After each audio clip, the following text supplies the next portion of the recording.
Nga dashuria e ëndrave në ekran te kërcënimet në prapasken.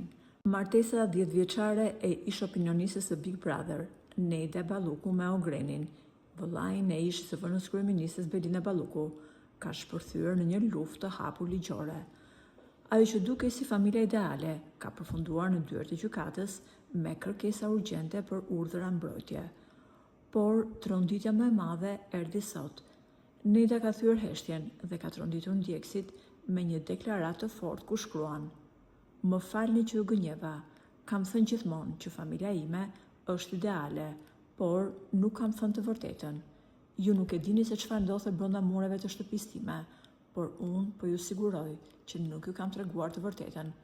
Thoja shpesh që ne ishim familje e lumtur, jo sepse në të vërtetë ishim, po sepse unë ashtu e imagjinoja familjen, pavarësisht sherreve dhe përplasjeve që kisha me Ogrenin."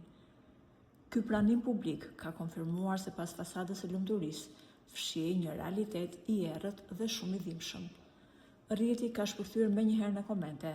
Ndjekësit dhe opinioni publik akuzojnë se Nejda ka jetuar në një presion të madh.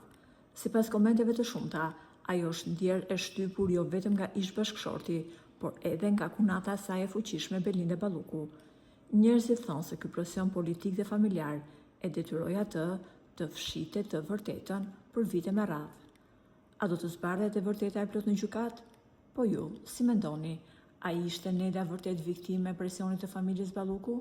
Për më shumë, mund të na lini komentet tuaja poshtë videos dhe mos harroni të na bëni subscribe për më shumë lajme interesante.